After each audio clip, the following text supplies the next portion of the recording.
nitwa Nikobanyo Viatere nkaba serukira imbere y'amategeko Koperative de Superaja di Burundi mu majambo make Koza Burundi isanzwe yabaye agreye itariki zitandatu z'ukwezi kw'indwi 2020 aho twagize lancement officiel des activités yabereye muri centre communautaire.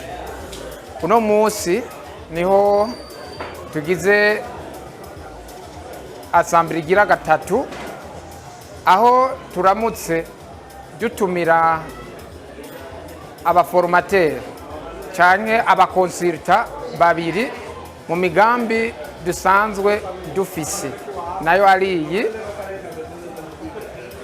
gushiraho ikigega cy'ukuguranana hamwe no kuvuzanya hagati yacu, nayo ikaba igizwe n'abantu bakurikira Superaja di Burundi. Turi bande? Turi abantu bakorana n'aya masosiyete de telecommunication ku gishingo cya kabiri, tukaba ducreya aba aja aba bambaye amajire ya limitere ya Econete aho muciye benshi barababona ndetse bakanabasaba n'amaserivisi. Nibo rero dusanzwe twankadra ndetse tukaha n'akazi. Ukuru no munsi rero uri hejuru atwarangiza umwaka niho twatumiye abakonsulta muri ivyo bisata bibiri, microfinance n'umwe wa mutualité, aho twari turi muri hotel Accolade. Nicyo gikorwa cyabereye, badusiguriye vyinshi, twatahuye. Ubu tugiye gutanguza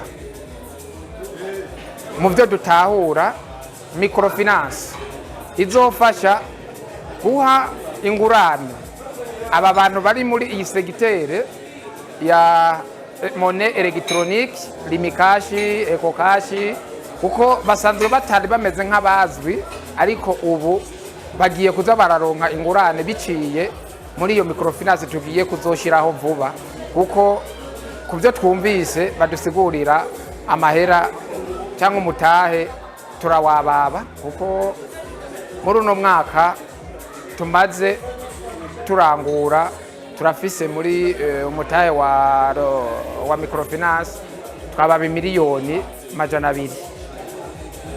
Mu byo twumvise rero mu makategori badusiguriye twasanze hageze na hacu rero ejo aho bukera ko duheza tugaca muri assemblée générale tuje dustatiwa turabe icyo twoshikako nuko twotangura ama procedure y'iyo microfinance nayo ikijanye cyo na mutualité kuvuzanya ku buryo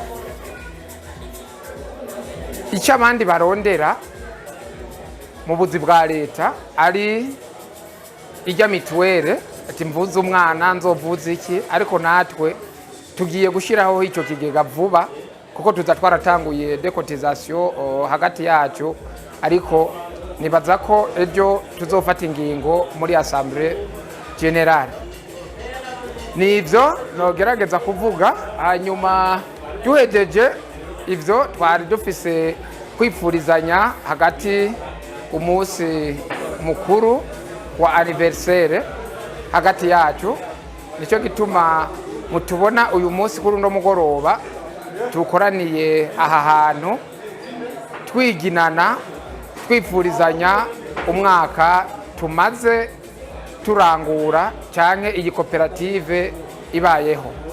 Twatewe iteka cyane uno munsi ku bashitsi batugendeye nko twabatumiye, usanzwe arongoye banki yo Gwaruka Beach, twabahaye invitation, bari bahashitse uno munsi hamwe n'abafise mu minwe kiya gisata na kope kijejwe kwemerera gutunganya cyangwa kagenzura amakoperative, nayo nyene yari yarongitse umuntu akaba atakatagize mu kudusigurira no mu kudufasha gutahura muri uru rugendo rwacu turimo. Turashimye twakengurutse cyane, igisigaye no gusaba ko bobandanya badushigikira, haba cya kigega giheruka kujaho payeje kimaze kumva cyangwa kikabona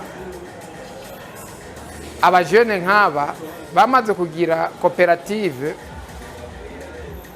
nziza bita Koza Burundi y'imigambi nk'iyi yo kwihangira imirimo, aho bukera icyo bashoboye tuzogenda tudodore mu byo basanzwe bakora, maze dukorane, kuko turi mu mugambi wa leta nyene icyubahiro umukuru w'igihugu yatanguje, na twebwe turi kumwe bizoshoboka.